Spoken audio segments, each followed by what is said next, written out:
sholli wa sallim wa barik ala sayyidina Muhammadin wa ala alihi wa sahbihi ajma'in, amma ba'd. Bapak-bapak, ibu-ibu jamaah yang sangat saya hormati, alhamdulillah pada pagi hari ini kita sama-sama bisa hadir kembali di musola kita dalam rangka selain melaksanakan fardu ain kita sholat subuh secara berjamaah, dilanjutkan dengan rutinitas bulan sekali. Namun di bulan suci Ramadan ini insya Allah setiap ahad pagi. Nah, untuk itu kepada bapak-bapak jamaah, terima kasih atas kehadiran bapak ibu semuanya.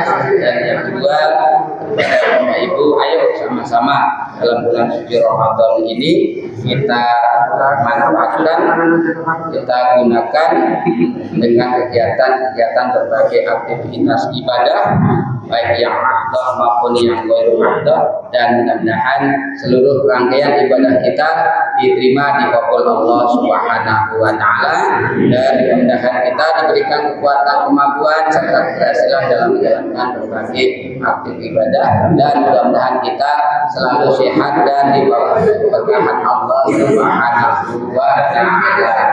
Amin ya rabbal alamin. Kita buka dengan Ummul Quran. Mudah-mudahan kegiatan kita senantiasa berjalan lancar, sukses untuk kita semuanya. Diberkati Quran Al-Fatihah. A'udzu billahi minasyaitonir rajim. Bismillahirrahmanirrahim. Alhamdulillahi rabbil alamin, arrahmanir rahim, maliki yaumiddin. Iyyaka na'budu wa iyyaka nasta'in. Ihdinas siratal mustaqim. Siratal ladzina an'amta 'alaihim ghairil maghdubi 'alaihim waladdallin. Amin. Untuk selanjutnya mohon perkenan kiranya dalam rangka Maudah Hasanah pagi ini pada guru kita Al-Mukarram Al-Ustaz Bapak Kiai Haji Fikri Aulia Rahman LC. Assalamualaikum warahmatullahi wabarakatuh.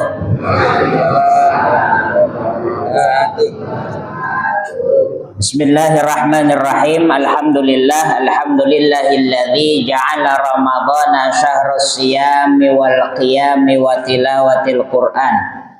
Nahmaduhu wa nasta'inuhu wa nastaghfiruh wa na'udzu billahi min shururi anfusina wa min sayyiati a'malina. May yahdihillahu fala mudhillalah wa may yudlil fala hadiyalah. Asyhadu an la ilaha illallah wahdahu la syarika lah wa asyhadu anna Muhammad abduhu wa rasuluh. Allahumma salli wa sallim wa barik ala sayyidina wa nabiyyina Muhammadin alladzi wulida yatiman wa 'asha kariman wa mata 'aziman sallallahu alaihi wasallama wa ala alihi wa ashabihi wa man tabi'ahu bi ihsanin ila yaumiddin.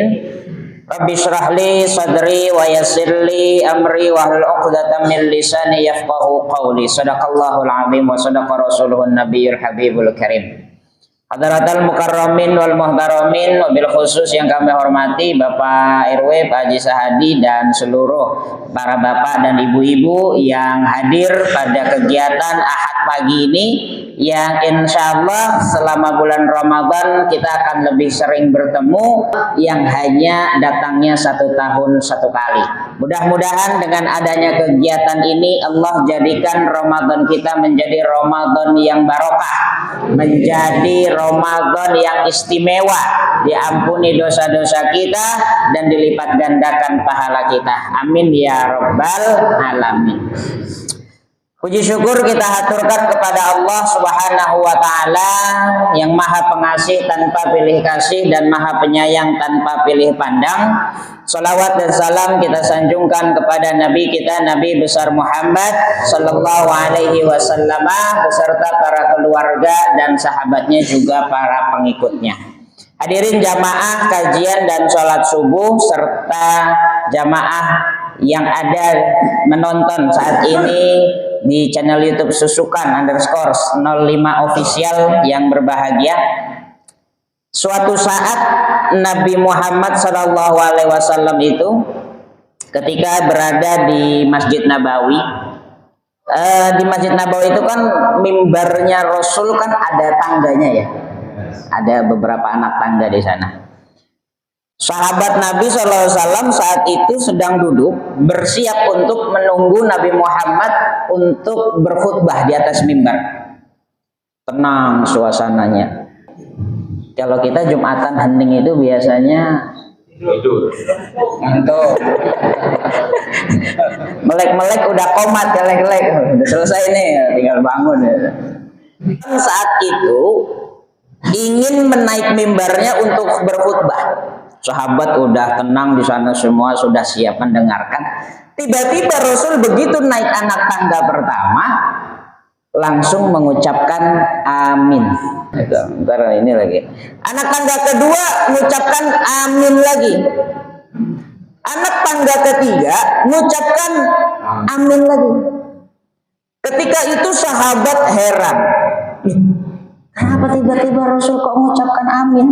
Padahal dari kita tidak ada yang lagi doa gitu. Karena semua lagi hening untuk mendengarkan, siap-siap mendengarkan khutbah Rasul Shallallahu Alaihi Wasallam.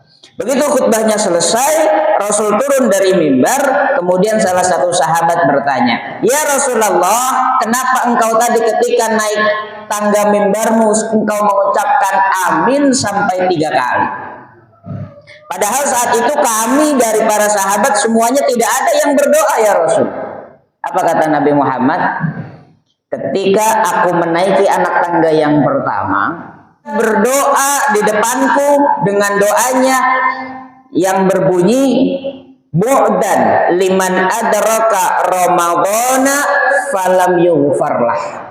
Artinya, celaka wahai Muhammad, umatmu yang disampaikan umurnya pada sampai bulan Ramadan, merasakan datangnya bulan suci Ramadan, tetapi dia tidak mendapatkan ampunan di dalamnya. Na'udzubillah min. Kemudian di anak tangga yang kedua, Jibril berdoa lagi, "Bu'dan liman dzukirta ismaka wa lam yusalli 'alaika." Celaka wahai Muhammad, umatmu siapa yang dia disebutkan namamu saat itu tetapi dia tidak bersolawat kepadamu. Allahumma sholli ala Muhammad. Maka saat itu Nabi Muhammad mengatakan amin. Dari anak tangga yang ketiga, Jibril berdoa lagi, "Bu'dan liman adraka walidayhi ahaduhuma aw kilahuma falam yadkhulahul jannah." Celaka wahai Muhammad, siapa umatmu yang ketika hidupnya diberikan kesempatan oleh Allah untuk bersama kedua orang tuanya, namun hal itu tidak bisa menjadikan mereka masuk surga. Na'udzubillah min. 3 doa malaikat Jibril pada saat itu dan 3 kali diaminkan oleh Nabi kita Muhammad sallallahu alaihi wasallam. Kalau kita yang berdoa Pak, Ibu, belum tentu makbul, belum tentu. Tetapi ini yang berdoa malaikat Jibril yang saat itu langsung diaminkan oleh Nabi kita Muhammad sallallahu alaihi wasallam. Dan doanya bukan main-main, ternyata doanya merupakan doa himbauan tanbih kepada kita. Tadi yang pertama bahwasannya jangan sampai kita sudah diberikan kesempatan, diberikan kesehatan untuk merasakan nikmatnya bulan suci Ramadan, tetapi bulan suci Ramadan kita tidak mendapatkan ampunan dari Allah Subhanahu wa taala. Emang ada bulan Ramadan yang enggak dapat ampunan? Banyak. Banyak. Siapa mereka? Pertama adalah orang-orang yang sudah masuk bulan suci Ramadan tetapi mereka masih terganjal hatinya dengan orang lain. Insya Allah kita kan kemarin sebelum Ramadan udah saling maaf-maafan ya. Iya, insya Allah. Nah, orang kalau ada yang belum minta maaf atau belum memaafkan seseorang, datangnya bulan suci Ramadan dia masih memiliki hati tersebut, maka ini adalah ganjalan kita untuk mendapatkan ampunan di bulan suci Ramadan. Maka mumpung Ramadan ini masih awal, ayo sama-sama, boleh nggak apa-apa, minta maaf. Ya Allah, Ibu mohon maaf kemarin saya belum sempat datang. ini nasi kuningnya belakangan ya, buat buka nggak apa-apa, boleh. Belum minta maaf sama RW, abis ini datang ke RW minta maaf sama RW. Bawa parcel. Bawa parcel belum lebaran, bawa parcel. Taruh parselnya nunggu lebaran. Pokoknya semua saling memaafkan. Lah sekarang kan kita trennya begini, minta maaf lewat mulut males, minta maaf ke rumahnya capek, yalah pakai WA aja dah. Itu juga pakai WA-nya, pakai sebaran WA orang yang nulis orang, kita tinggal forward gitu doang kan. Nah, boro-boro dibaca itu kok. Iya, apalagi saya kalau misalkan di WA sama orang banyak, berarti itu mau Ramadan, apalagi nanti mau Lebaran. Ya bacain aja satu-satu. Ini paling kagak ngetik dia nih. Paling tulisan orang tinggal di copy paste gitu kan. Itu tulus nggak minta maafnya kira-kira itu?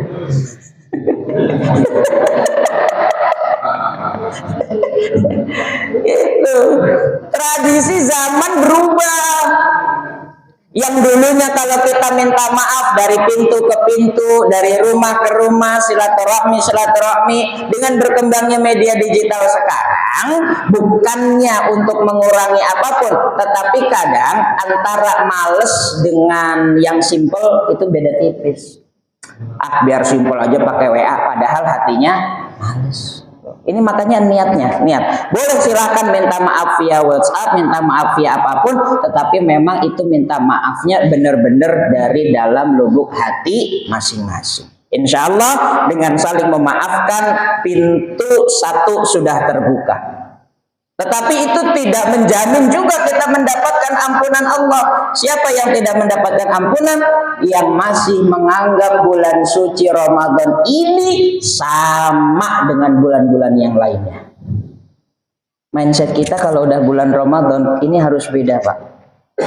Karena apa? Siapa yang membaca Al-Quran di bulan Ramadan, maka pahalanya setiap satu huruf 10 kali lipat. Dan itu didatangkan oleh Allah khusus hanya di bulan suci Ramadan. Maka ayo kita punya target di bulan Ramadan ini.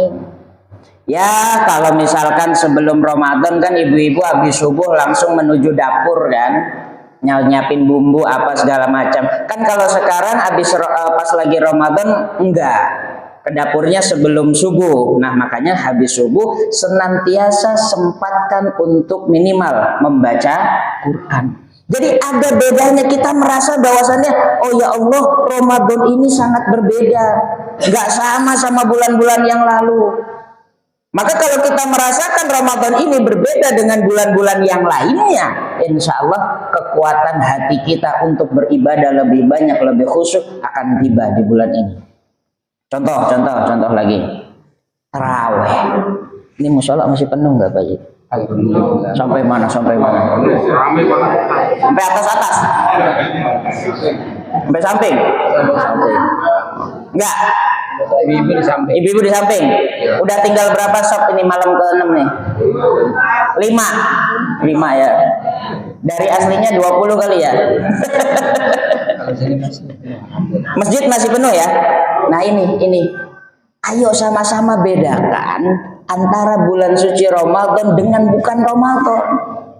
Paling ketara apa? Mohon maaf Bapak Ibu. Semua ibadah di bulan suci Ramadan, semua ibadah bisa kita laksanakan di luar bulan Ramadan kecuali satu, yaitu sholat tarawih. Coba, apa ibadah di bulan Ramadan yang nggak bisa dilaksanakan selain bulan Ramadan? Semua bisa, kecuali tarawih. Sholat fardu bisa semuanya. Puasa selain Ramadan bisa. Apalagi sodako, infak bisa, ngaji bisa, sholat sunnah bisa, kecuali satu, sholat tarawih yang nggak bisa selain bulan Ramadan. Kalau tarawih ini menjadikan wasilah kita untuk lebih dekat dan mendapatkan ridha Allah Subhanahu wa Ta'ala, kenapa nggak kita tekunkan tarawih? Lah orang cuma 1 bulan 1 tahun kok. Apa sih susahnya kalau kita sama-sama tarawih full 30 malam nggak pernah absen? Kira-kira godaan nggak tarawih itu apa kira-kira? Bukber. Males. Mantuk kekenyangan Ustaz. Maka ayo coba usikum wa iya ya. Mindset kita, ayo sama-sama kita perbaiki kembali. Tarawih ini datangnya cuman 1 tahun 30 hari. Udah habis itu nggak bisa tarawih lagi. Ibu habis lebaran mau niat tarawih. Kemarin Pak Ustadz saya tarawihnya nggak sempat khusyuk Pak Ustadz. Gara-gara sinetron udah lama banget. Udah saya mau tarawih habis lebaran. Nggak sah itu. Nggak ada pahalanya. Kapan? Nunggu Ramadan tahun depan. Pertanyaannya. Masih hidup nggak? Masih ada nggak kita tahun depan? Sufufakum fa inna taswiyata sufuh min tammi shalah. Kalau bisa tambahin sedikit, shollu sholatal muwaddi'. Sholatlah kalian seakan-akan ini adalah sholat terakhir. Supaya apa? Kekhusyuan kita di dalam sholat akan lebih terjaga. Apalagi sholat tarawih itu. Rasakan seakan-akan ini adalah Ramadan terakhir. Rasakan aja. Dengan perasaan itu, hati kita akan menjadi lebih kuat dalam meneguhkan ibadah. Tapi kalau misalkan kita agak sombong dalam hati, tahun depan juga masih banyak tarawih, tahun depan juga masih bisa puasa dan lain sebagainya. Ini akan melemahkan keimanan kita. Sholatnya biasa aja lah. Tarawih di sini berapa rakaat, Pak? 20 ya, 20 plus 3 ya. Kuatkan imannya, hatinya, ayo datang. Mau nyari yang 8 rakaat aja, ya silahkan juga nggak apa-apa. Atau tetap sholatnya di sini, nanti pas udah 8 agak capek, mundur ke belakang. Sholat witir juga boleh. Yang penting adalah tidak pernah absen di dalam melaksanakan kegiatan, khususnya sholat adalah kegiatan yang Allah datangkan hanya 1 tahun 1 kali di selama bulan suci Ramadan. Insya Allah mudah-mudahan kegiatan Ramadan kita menjadi keberkahan Allah Subhanahu. Baik para bapak ibu dan peserta channel Susukan _ 05 official yang dirahmati Allah Subhanahu wa taala. Yang kedua, tadi Nabi Muhammad mengatakan doa malaikat Jibril adalah bu'dan liman dzukirta ismaka walam yusalli alaik. Nabi Muhammad mengatakan amin lagi. Celaka Muhammad kalau ada umatmu yang ketika disebut namamu Muhammad tetapi diem aja nggak ngucapin sallallahu alaihi wasallam. Dia dengar nama wa ta'ala saja bersama para malaikatnya senantiasa bersolawat kepada Nabi Muhammad sallallahu alaihi wasallam. Tahu dari mana Ustaz kok Allah bersolawat? Innallaha wa malaikatahu yusholluna 'alan nabi. Sesungguhnya Allah Subhanahu wa taala bersama para malaikat-malaikatnya bersolawat kepada Nabi Muhammad sallallahu alaihi wasallam. Ya ayyuhalladzina amanu shallu alaihi wa sallimu taslima. Wahai orang-orang yang beriman, sholawatlah kepada Nabi Muhammad sallallahu alaihi wasallam.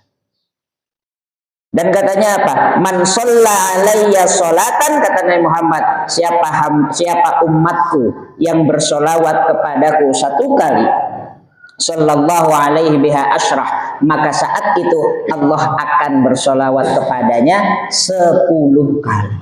Ini keistimewaan Nabi Muhammad yang tidak dimiliki oleh para nabi dan rasul yang lain. Maka kita sangat beruntung, bersyukur Allah Subhanahu wa taala menjadikan kita sebagai umatnya Nabi Muhammad sallallahu alaihi wasallam. Dan yang ketiga, ketika malaikat Jibril tadi berkata, celaka wahai umatmu yang Muhammad, bahwasannya ketika mereka hidup di dunia punya ayah, punya ibu, tetapi ayah ibunya tidak bisa menjadikan wasilah untuk masuk ke dalam surga. Artinya apa? Allah kasih kesempatan kita punya bapak, Allah kasih kesempatan kita punya ibu, bisa bertemu dengan mereka. Tapi selama mereka masih hidup, kita tidak bisa menjadi anak yang soleh dan solihah untuk keduanya. Bapak ibunya di kampung, kita di Jakarta, nggak pernah pulang. Ditelepon, ntar mak, ini pas kerjaan masih banyak mak. Ntar kalau sudah nggak sibuk saya pulang. Nggak pulang-pulang. Karena banyak kesibukan kan kalau diturutin ada terus ya. Tapi kalau kita menyempatkan, subhanallah, maka sebenarnya insya Allah orang tua kita itu yang ada di kampung yang masih punya orang tua, kita dalam keadaan apapun ketika orang tua memanggil, usahakan jawab panggilannya, datang kepadanya. Karena ridho orang tua itulah yang akan mendatangkan ridho Allah Subhanahu wa ta'ala. Jangan alasan ini kerjaan sibuk, ini anak sekolah, biayanya mahal pulang kampung, ini segala macam. Harta bisa kita cari, harta.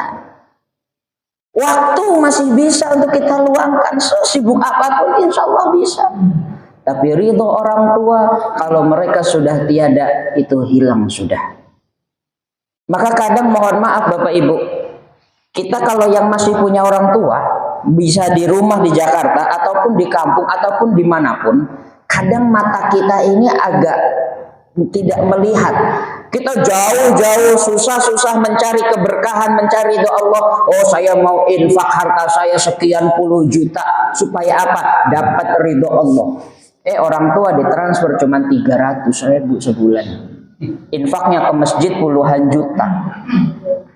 Oh, saya mau nyantunin anak yatim fakir miskin supaya apa? Mendapat ridho Allah Subhanahu wa ta'ala. Tapi punya orang tua di kampung jarang ditengokin, setahun sekali, itu juga kalau lebaran. Oh, saya mau mendapatkan ridho Allah dengan cara misalkan segala macam ibadah, tetapi kita tidak sadar dalam hati kita bahwasannya untuk mendapatkan ridho Allah Subhanahu wa ta'ala yang paling mudah adalah dengan mendapatkan ridho orang. Maka apapun yang orang tua kita inginkan, ayo kita penuhi bagi yang masih memiliki orang tua.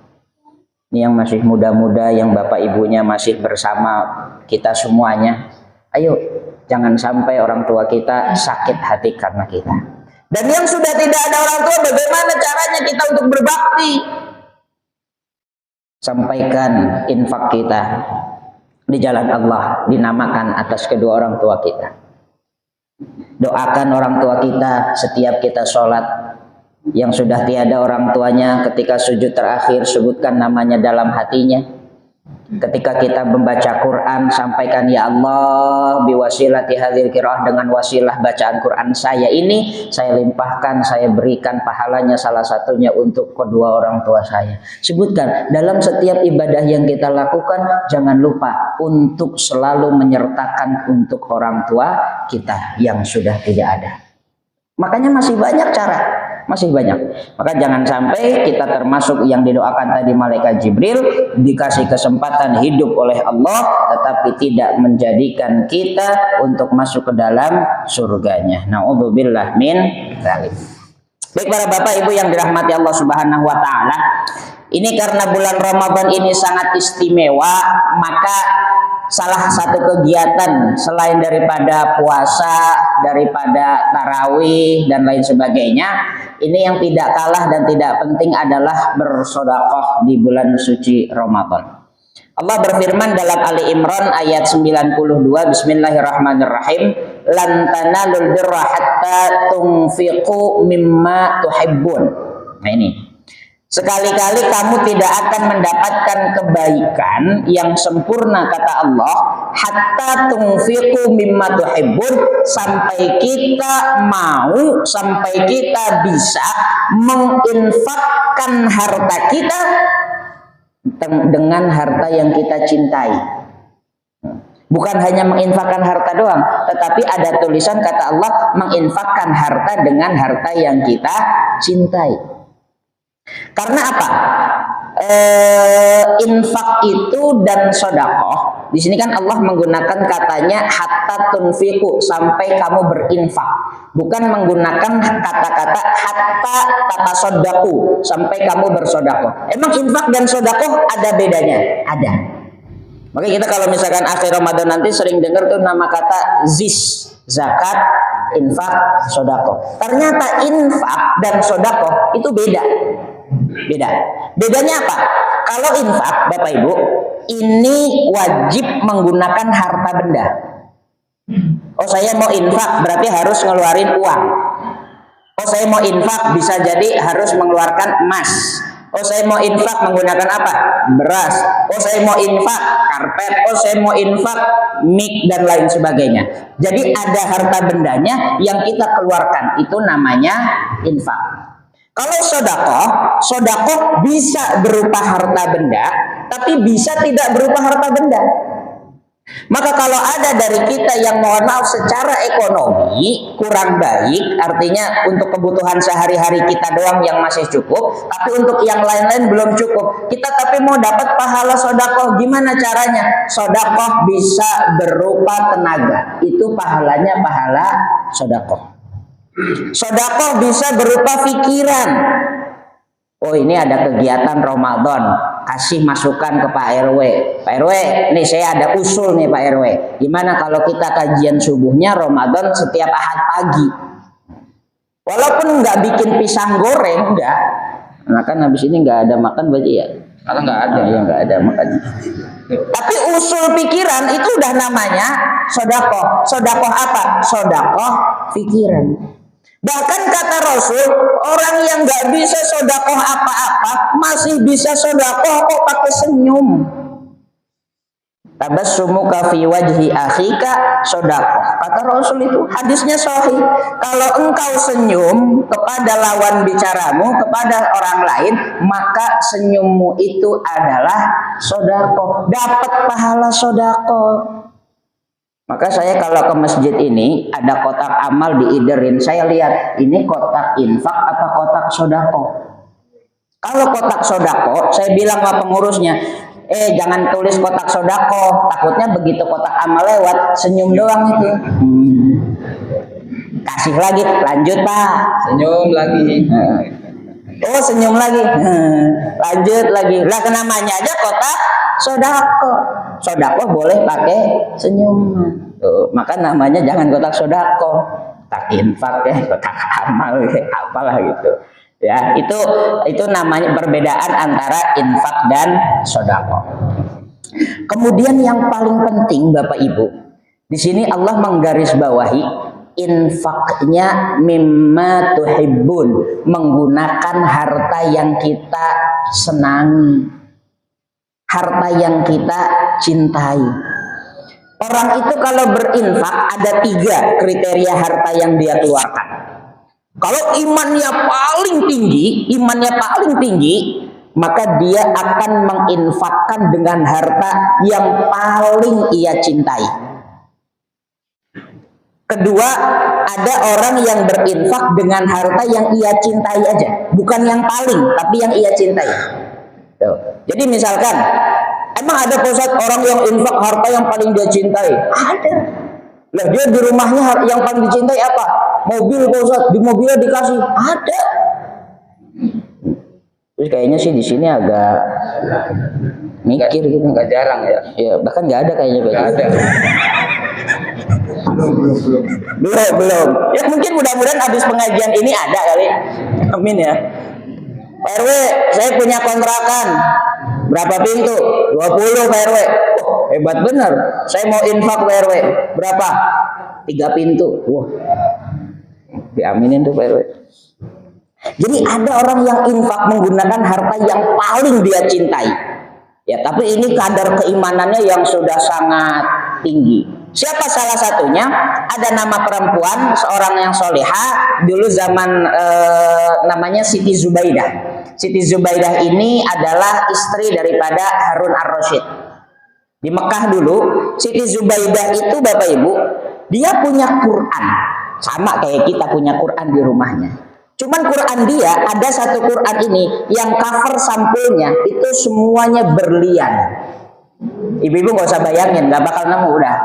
Nggak usah dibayangin gitu. Kita punya berlian aja satu kecil aja itu udah dibawa kemana-mana itu.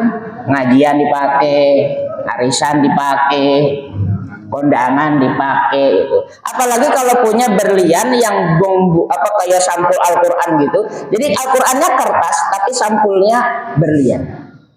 Begitu Siti Zubaidah membaca Ali Imran ayat 92 ini, lan tanalul birra hatta tunfiqu mimma tuhibbun, kita tidak akan mendapatkan kebaikan yang sempurna kata Allah sampai menginfakkan harta yang paling kita cintai. Ini Siti Zubaidah menganggapnya bahwasannya mimma tuhibbun itu harta yang paling dia cintai. Maka saat itu imannya tergerak, dia jual berlian Quran tersebut, hartanya hasilnya dibuat bendungan di Mekah. Bendungan apa? Bendungan air untuk menampung air hujan. Jadi ketika jamaah haji itu datang dari seluruh dunia, bendungan itu tinggal dibuka untuk minumnya jamaah haji. Sampai sekarang bendungannya masih ada. Namanya Wadi Zubaidah. Masih ada di Mekah. Tetapi sekarang karena Raja Saudi itu udah nggak pakai bendungan lagi, saking banyaknya jamaah haji, kan sekarang minumnya dari air laut yang disuling jadi minuman. Udah nggak pakai bendungan. Tapi subhanallah, jasanya, pahalanya Siti Zubaidah mengalir beribu-ribu tahun. Kemudian ada orang yang berinfak hanya menggunakan harta yang dia cintai. Beda ya, harta yang kita cintai sama harta yang paling kita cintai, itu beda. Kalau harta yang kita cintai apa? Banyak. Kita punya duit berapa aja, itu juga kita cintai. Coba misalkan deh, ini ada kotak amal lewat nih, ntar malam terawih. Satu. Kita mau masukin tangan kita ke kantong. Begitu dibuka kantong kanan, ada duit 100.000. Begitu dibuka kantong kiri, ada duit goceng. Goceng itu berapa? 5.000. Mana yang dimasukin ke kotak? Jujur aja, jujur. 100 apa yang goceng? 5.000. Berarti iman kita masih di nomor 2 tadi. Karena logikanya 5.000 sama 100.000 mana yang paling kita cintai? Nah, 100 kan? Kalau kita sudah pada tahap berinfak dengan harta yang paling kita cintai, saat itu harta yang paling kita cintai 100.000, kita akan menggerakkan tangan kita untuk masukkan uang yang 100.000. Tapi kalau kita masih dalam tahap harta yang paling kita cintai aja, maka kita masukkan yang 5.000. Yang mana yang paling benar? Dua-duanya benar. Tapi hanya tergantung kadar keimanan kita. Kita masih bisa yang kita cintai atau yang paling kita cintai. Wah, kata Pak Ustadz, habis ngaji, 100.000 masukin besok-besok habis taraweh cek dulu, jangan sampai 100 ke bawah nih. Kan itu nggak sengaja 100 ke bawah gitu kan. Udah diliatin, wah duit 100 mana diliatin sama teman sampingnya lagi. Ya udah masukin aja lah gitu. Tapi besok dicek dulu nih, ada cepet nggak? Kalau ada cepet taruh dulu di tapi boleh berinfak dengan yang paling kita cinta, itu sangat bagus. Nah, ada yang nomor 3, berinfak dengan harta yang sudah tidak kita cintai. Yang mana Pak Ustadz? Yang kalau ada orang minta sumbangan baju, kita kasihnya baju bekas. Ada kan?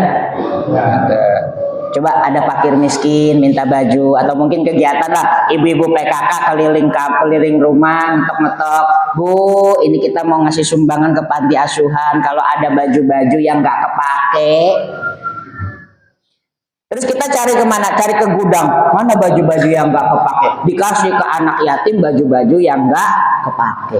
Akhirnya anak-anak yatim pakai baju bekas semuanya, kita pakai baju baru semuanya.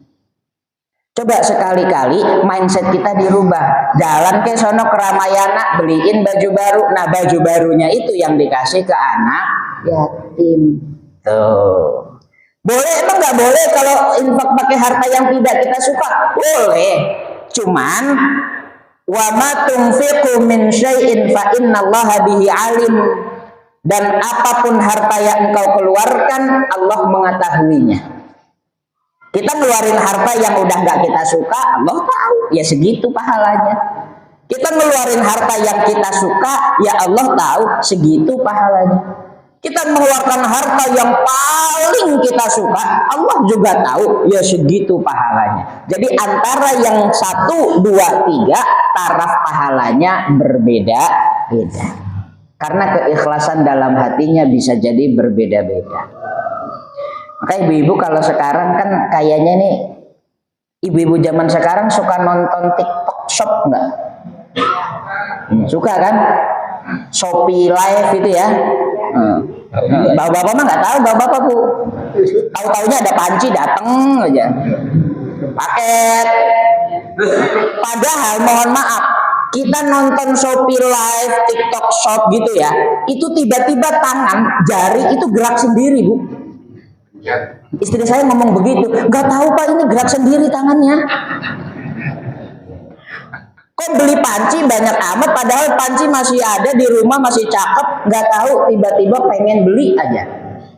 Nah, ini kan udah punya panci baru, yang di rumah juga masih banyak, masih bisa kepake. Yang lama-lama jangan ditimbun di rumah. Tapi walaupun mumpung itu masih bagus, kasih aja ke orang yang lebih membutuhkan.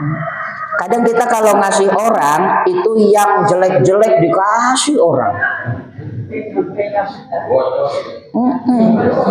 Yang udah bolong dikasih orang. Kenapa harus yang bolong? Kenapa yang nggak baru beli aja tadi di TikTok itu? Ada pengamen, maaf mas, nggak ada receh. Kalau saya jadi pengamen, yang cepet juga nggak apa-apa Bu. Jadi ini yang menentukan, gitu. Bisa jadi menggunakan harta yang tidak kita sukai, menggunakan harta yang kita sukai, atau menggunakan harta yang paling kita sukai. Silahkan kita pilih mau pahala yang mana. Tetapi tentu kita harus bertahap naik dari satu iman ke iman yang lainnya. Ya mungkin sekarang daripada penuh gudangnya, barang-barang yang nggak kepake, sumbangin aja. Walaupun udah kurang bagus, tapi sumbangin daripada menuhin gudang kita. Tapi jangan hanya berpatok sama di situ. Kalau kita punya rizki Allah kasih yang bagus-bagus, jangan diambil semuanya. Sebagian sumbangkan kepada orang yang membutuhkan, kasih baju yang bagus. Maka kan sebentar lagi kita akan lebaran. Berapa hari lagi ini Bu lebarannya Bu? Selama. Ini puasa keberapa sih ini? Pak Ji, berapa nih? 6 apa 7? Kelima ya? 5 lama amat, 5 udah lebih. 6 ya, 6. Puasa ke-6 berarti lebarannya masih 24. Nah, dari sekarang coba deh kalau kita mau amalin nggak usah banyak-banyak Bu. Niatin aja dari sekarang Bapak Ibu. Oh nanti lebaran saya mau beli baju baru 1, tapi mau saya infakkan baju baru itu. Kalau beli baju baru buat kita sih udah pasti buat lebaran ya. Tapi beli 1 aja yang baru ya, yang benar-benar baru dari tokonya, tapi bukan dipakai untuk kita, bukan dipakai untuk anak-anak kita, tapi kita serahkan ke tetangga kita yang mungkin masih sangat membutuhkan. Pinter aja itu buat guru ngaji katanya. Kalau guru ngaji, insya Allah yang ngasih udah banyak.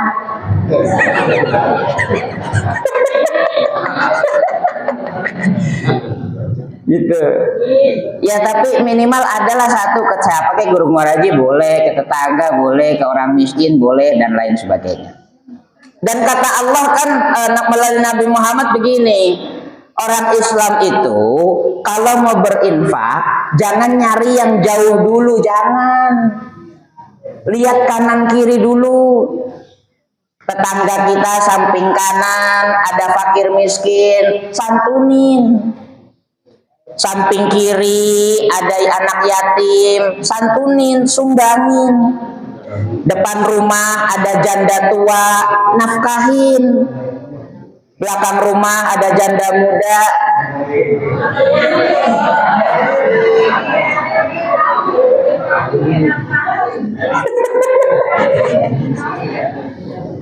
Lihat dulu sekitar kita itu. Wah, saya alhamdulillah alhamdulillah punya rezeki. Saya mau nyari mana nih masjid jauh, di rumah kita masjid udah pada bagus-bagus, mana masjid lain yang pada butuh sumbangan. Kita nyumbang ke masjid banyak, tetangga kita masih kelaparan. Itu Allah juga nggak suka yang seperti itu. Maka utamakan diri kita dulu, diri kita sudah cukup, baru kemudian keluarga kita sudah cukup, kemudian tetangga sekitar kita, tetangga kita sudah cukup, baru ke yang lainnya. Itulah tata cara teknis berinfak dan sedekah di dalam agama Islam. Dulu ada sahabat Nabi SAW namanya Tolhah. Tolhah ini adalah dari golongan kaum Ansor.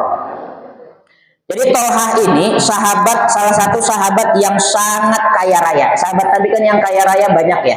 Salah satunya ada Utsman bin Affan, Abu Bakar juga kaya. Nah ini Tolhah ini salah satu sahabat Ansor yang kaya raya. Beliau itu punya Bayruha. Bayruha itu bahasa Arab, kalau di Indonesia kan kebun kurma yang mana di tengahnya mengalir sungai. Sungainya itu bisa langsung untuk minum air. Nabi Muhammad itu senang sekali kalau jalan lewat Bayruha. Karena kalau Nabi Muhammad sedang pergi berladang atau beternak kemudian pulang jalannya lewat Bayruha, Nabi Muhammad biasanya nyempetin untuk minum air dari sungai Bayruha itu sebelum pulang ke rumahnya. Nah ayat ini turun, lan tanalul birra hatta tunfiqu mimma tuhibbun. Nah Tolhah ini langsung imannya tergerak, hatinya tergerak. Wah berarti saya harus menginfakkan dengan harta yang paling saya cintai. Saat itu harta yang paling dicintai Tolhah adalah Bayruha, kebun kurmanya itu. Karena itu kebun kurmanya sangat luas dan menghasilkan banyak sekali pundi-pundi. Langsung Tolhah ketika itu datang kepada Nabi.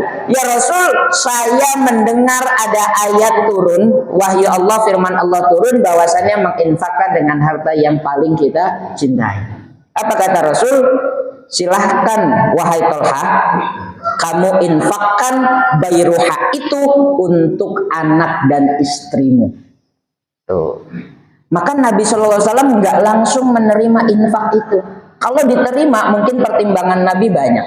Karena bisa jadi si Tolhah menginfakkan itu tetapi istri dan anaknya jauh lebih membutuhkan. Maka saat itu Nabi Muhammad SAW memerintahkan si Tolhah untuk berinfak Bayruhanya untuk anak dan istrinya. Dan untuk keluarga-keluarganya. Maka mendahulukan kerabat, mendahulukan keluarga itu sangat penting di dalam cara berinfak di jalan Allah Subhanahu wa Ta'ala. Lantas bagaimana kalau kita, mohon maaf Pak Ustadz, saya miskin tapi mau infak juga kayak orang-orang yang kaya? Maka tadi infak itu sedekah ya, sedekah berinfak itu tidak harus selalu dengan harta. Bisa dengan tenaga, bisa dengan pikiran. Tapi kan saya juga mau kayak orang lain, infaknya untuk bangun masjid. Caranya niat dulu. Ada masjid lagi dibangun, niat dulu. Ya Allah, saya niatkan dalam hati saya, kalau saya punya uang 1 miliar ya Allah. Kalau namanya juga kalau. Saya mau infak untuk masjid ini 500 juta. Padahal di dalam kantongnya cuma 10.000 tuh. Tapi angan-angan niat aja dulu, boleh. Begitu Allah kasih 1 miliar, wow, 500 juta banyak kan kayaknya. Kan orang kadang mikir begitu ya, pengen infak kalau dikasih harta sekian, mau amal sekian. Padahal kalau udah dikasih harta beneran, itu belum tentu infaknya begitu. Itu kayak Korun dulu itu. Korun itu kan salah satu umatnya Nabi Musa yang miskin banget. Kemudian dia berdoa, wahai Musa, doakan saya dong kepada Tuhanmu untuk dijadikan orang yang kaya raya. Kenapa minta doa kaya raya? Karena saya mau berbagi, mau infak, mau sedekah, mau berbagi harta. Kalau saya jadi orang kaya, dikasih kekayaan sama Allah, maka janjinya yang tadi lupa. Akhirnya Allah murka, ditenggelamkan si Korun tersebut beserta harta bendanya sampai tidak ada satupun yang tersisa. Maka itu disebut malul Korun, harta Korun. Nyampe Indonesia, O-nya dirubah jadi A, harta Karun. Karena yang merubah orang Sunda. Oke, kemudian harta kita ini, Bapak Ibu yang dirahmati Allah Subhanahu wa Ta'ala, itu diperebutkan 3 hal. Jadi kita punya harta, kita punya uang, kita punya apa, itu diperebutkan 3 hal. Yang pertama, yang merebut harta kita itu takdir. Bapak-bapak pernah kehilangan uang? Nah, itu berarti bukan rezekinya, itu takdir. Mungkin di kampung kita punya sapi, punya kambing, mati, udah kita rawat sedemikian rupa, itu takdir. Harta kita itu hilang, berarti bukan punya kita. Kena musibah, kena gempa, rumahnya hancur, nggak ada yang tersisa, itu takdir, berarti bukan harta kita. Yang kedua, harta kita diperebutkan oleh siapa? Oleh orang yang akan menggantikan kita, oleh anak-anak kita. Kita punya mobil banyak, mewah, punya kontrakan berpuluh-puluh pintu, punya sawah berhektar-hektar, itu bukan harta kita. Karena apa? Kalau kita wafat, nanti akan dimiliki oleh anak-anak cucu. Maka ini menjadi kewajiban kita untuk mendidik menjadi anak yang soleh dan solihah. Karena itu tidak akan menjadi milik kita di akhirat. Dan yang akan menjadi milik kita hanyalah harta yang kita infakkan di jalan Allah Subhanahu wa Ta'ala. Mungkin kita nggak pernah ngitung dari kita lahir sampai sekarang udah berapa duit yang kita infakkan. Dan jangan pernah menghitung. Anggap saja paling kosong harta kita. Ya Allah, kayaknya saya dulu hidup baru sedikit, padahal kita udah nyumbang ratusan juta. Tahu dah kemana itu. Itu jangan diingat-ingat. Jadi setiap infak lupakan, setiap infak lupakan, setiap infak lupakan. Weh, itu tahu nggak, weh, dulu kan saya nih yang nyumbang musola nih, misalkan gitu. Jangan. Saya nyumbang paling gede loh, 50 juta misalkan gitu. Jangan, lupain aja, anggap kita nggak pernah nyumbang apa-apa. Biar Allah, itu catatan udah ada semua di malaikat. Maka jangan sampai catatan itu hilang dengan kesombongan yang ada di dalam diri kita. Insya Allah dengan hadirnya bulan Ramadan ini menjadi motivasi kita untuk bisa menginfakkan harta kita. Walaupun masih mungkin di nomor yang 3 tadi, menggunakan harta yang tidak kita cintai, tetapi setidaknya bisa naik 1 level dengan menginfakkan harta yang kita cintai. Syukur-syukur suatu saat Allah kasih kita menginfakkan harta yang paling kita cintai. Memang kalau ada yang seperti itu, subhanallah, imannya sudah sangat-sangat baik. Baik para bapak ibu yang rahmati Allah, silakan kalau ada pertanyaan. Ini karena sebentar lagi masuk waktu syuruk, kita sholat syuruk. Ada? Monggo kalau ada. Boleh di materi ini, boleh di materi yang lainnya. Ayo silakan bapak-bapak, ibu-ibu, terbuka untuk kita semua. Ayo silakan. Kalau tidak, ibu-ibu mana? Kalau tidak saya dulu ya, Monggo, Ustaz ya. Monggo, Pak. Oke, untuk pencerahan kita semua bapak ibu terkait dengan masalah infak atau penyerahan dari orang tua kepada anak atau kepada kerabat. Itu termasuk kategori infak atau bisa juga termasuk kategori amal jariah kepada anak atau kepada saudara yang terdekat. Nah, dalam hal ini mohon pencerahan Pak Ustaz. Idza mata ibnu Adam in qata anhu amalu illa min salatin illa min shadaqatin jariyah aw ilmun yuntafa'u bihi aw waladin sholihin yad'ulah. Infak jariah itu, Bapak Ibu, bukan hanya untuk bangun masjid, bukan hanya untuk bangun pesantren, bukan hanya untuk bangun sekolah yang kelihatannya bangunan-bangunan, enggak. Ternyata ada ulama mengatakan kita ngasih infak anak yatim berupa makanan itu juga bisa menjadi amal jariah. Loh kok bisa? Kan padahal makanan itu nanti dimakan, kemudian akan dibuang lagi kan dengan kotorannya. Berarti nggak jariah dong Pak Ustaz. Beda dengan masjid. Kalau masjid kan ada bangunannya. Ini musola ada bangunannya selama dipakai. Tidak. Karena ternyata makanan yang kita makan itu kan menjadi darah dan daging. Darah dan daging itu akan terus mengalir, akan terus berfungsi selama dia hidup. Maka pahala menginfakkan harta walaupun berupa makanan itu juga bisa dihitung sebagai pahala jariah. Apalagi hal-hal yang besar lainnya. Maka kalau infaknya kepada saudara, kepada tetangga, apakah termasuk jariah? Selama kita berinfaknya demi kebaikan dan digunakannya untuk kebaikan, maka insya Allah infak itu akan menjadi amal jariah. Contoh, kita infak peci kepada anak yatim, kepada tetangga, kepada saudara. Nih, saya kasih peci buat lebaran. Lah lebaran dipakai pecinya, dipakai ke masjid, musola untuk ibadah dan segala macam. Selama peci itu dipakai, yang menginfakkan peci tersebut juga mendapatkan pahala. Kita infak alat media seperti ini kepada saudara, kepada tetangga. Selama alat media dipakai, maka itu akan menjadi amal jariah. Jadi kepada siapapun kita berinfak, bendanya kecil besarnya, insya Allah bisa menjadi amal jariah. Asalkan tidak digunakan untuk hal yang maksiat. Ya, kita ngasih motor ke tetangga, nih buat kamu kerja. Motornya malam-malam dipakai buat main gaple. Nah, itu tidak menjadi amal jariah saat itu. Kenapa? Karena motor itu digunakan untuk bermaksiat.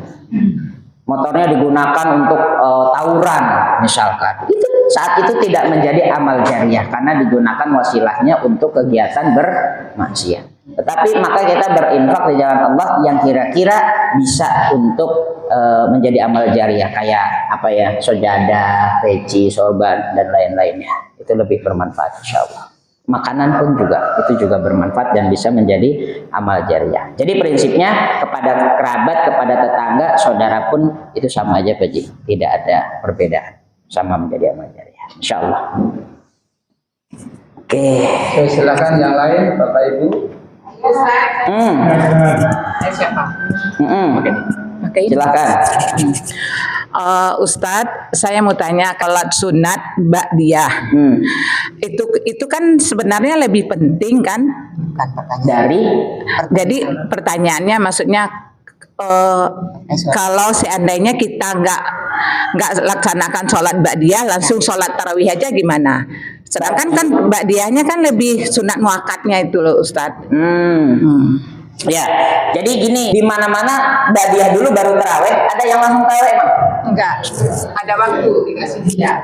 Ba'diyah dulu kan? Ya. Saya pernah dengar perkataannya Buya Yahya yang mengatakan, ini pendapat ulama bisa berbeda ya. Kalau Buya Yahya berpendapat bahwasanya beliau itu orang yang gak ba'diyah tapi langsung tarawih, maka dia meninggalkan sunnah yang lebih besar pahalanya. Maka sayang kalau orang gak sholat ba'diyah tapi langsung tarawih. Karena tapi ada juga orang berpendapat tarawih dan ba'diyah sama-sama pahalanya adalah sholat sunnah. Gitu. Maka kalau tidak ada waktu ba'diyah tapi dia langsung tarawih, maka sah-sah saja. Nah, cuman kalau saya lebih berpendapat wajibnya isya'nya laksanakan, ba'diyahnya laksanakan, tarawihnya laksanakan. Dan rata-rata semua masjid, semua musola memberikan waktu sebentar untuk melaksanakan ibadah ba'diyah. Kecuali mungkin mohon maaf, nah ini kadang kita yang sholat tarawihnya di rumah ini, ya enggak? Saya habis bukber, ibu-ibu bukber, pulangnya jam 9 malam misalkan. Kan belum tarawih tuh. Nah, habis sholat isya langsung sholat tarawih. Nah gitu. Nah kalau bisa habis sholat isya jangan langsung tarawih, tapi sempatkan dulu 2 rakaat ya, paling berapa menit sih sholat kita? Orang bacanya 10 sama kuliah doang, nggak lama. Udah, habis itu baru sholat tarawih.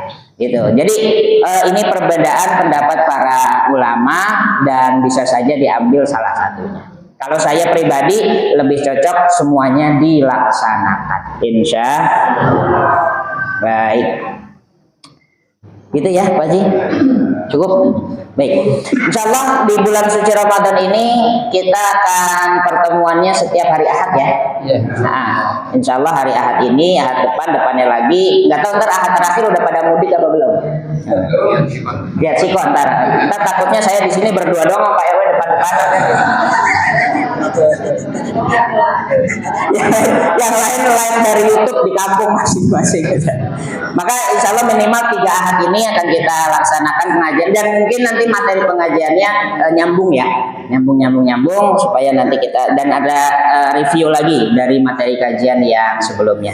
Allahumma anfa'na bima 'allamtana wa 'allimna ma yanfa'una warzuqna uluman tanfa'una fid dini wad dunya wal akhirah. Rabbana taqabbal minna innaka antas samiul alim wa tub 'alaina innaka antat tawwabur rahim. Rabbana atina fid dunya hasanah wa fil akhirati hasanah wa qina adzabannar. Subhana rabbika rabbil izzati amma yasifun wa salamun alal mursalin walhamdulillahi rabbil alamin. Insyaallah Ramadan kita menjadi berkah untuk kita semuanya. Assalamualaikum warahmatullahi wabarakatuh.